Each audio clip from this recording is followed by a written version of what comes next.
అందరికీ నమస్కారం.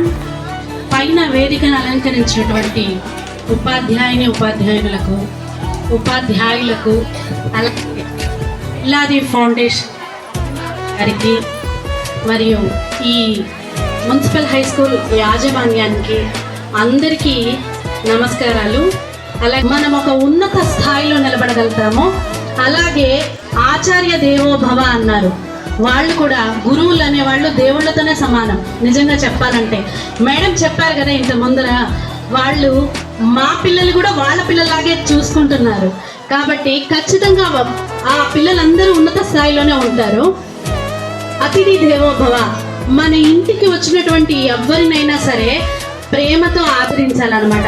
వాళ్ళకి గ్లాస్ మంచినీళ్ళు ఇచ్చినా కూడా అది చాలా మంచిది, మనందరికీ కూడా ఎంతో ఉత్సాహాన్ని ఇస్తుంది. ఎందుకంటారంటే వాళ్ళు వచ్చి మనకిచ్చే దీవెన అటువంటిది అనమాట. దేవుళ్ళు దేవతలు వాళ్ళకు తెలియకుండానే మనకు అతిథి రూపంలో మన ఇంటికి వస్తారనమాట. వాళ్ళని పూజించామనుకోండి, దేవుళ్ళని పూజించిన దాంతో సమానం అవుతుంది. శ్రమ ఏవ జయతే అని చెప్తారు. శ్రమించడం అంటే మనము విద్యార్థులుగా ఉన్నప్పుడు ఎప్పుడైతే శ్రమించి అంటే కష్టపడి చదువుతామో ఆ శ్రమ అనేది ఎక్కడికి పోదనమాట.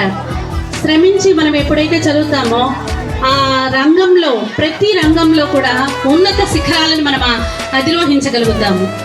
అలాగే తల్లిదండ్రులు ఆచార్యులు అందరూ పిల్లలకు కానీ పెద్దలకు కానీ చెప్పవలసింది ఏంటంటే పిల్లలని ప్రేమగా చూసుకోవాలి, పెద్దలని గౌరవంగా చూసుకోవాలి, వృద్ధులని మర్యాదగా గౌరవించాలి.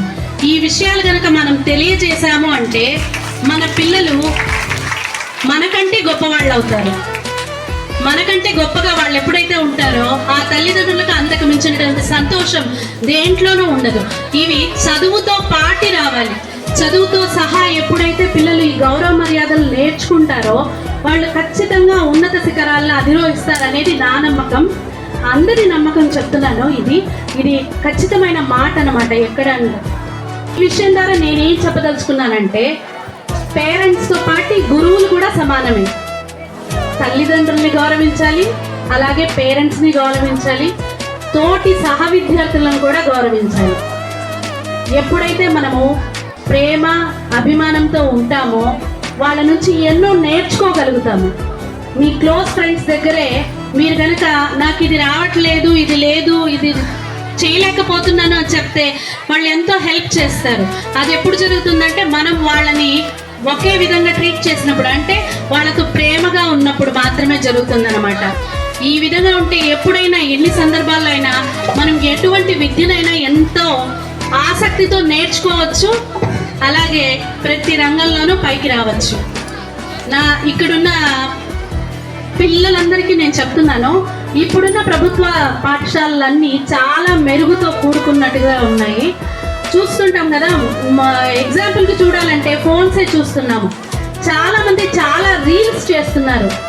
ఎలా చేస్తున్నారంటే స్పెల్లింగ్స్ నేర్చుకోవడంలో, ఆ స్పెల్లింగ్స్లో ఇప్పుడు కొన్ని మనకి యాంట్ అనేది ఉంటుంది, ఏంటి యాంట్, దాంతో ఇంకేదన్నా చేయొచ్చా, పెయింట్ PAINT, కొన్ని వాటితో పదాలతో కొన్ని అక్షరా సూడోకో కరెక్ట్, అలాంటివన్నీ చేస్తున్నారు. అవన్నీ చూసినప్పుడు చాలా సంతోషంగా ఉంటుంది. కాబట్టి ఈ ప్రభుత్వ పాఠశాలలో కూడా విజ్ఞానానికి చోటు ఉందన్నమాట. ప్రతి తల్లిదండ్రులను గుర్తుపెట్టుకోండి, పిల్లలకి మంచి నడవడికను నేర్పించండి, అదే విద్యనిస్తుంది. మేడం చాలా థ్యాంక్ యూ మేడం.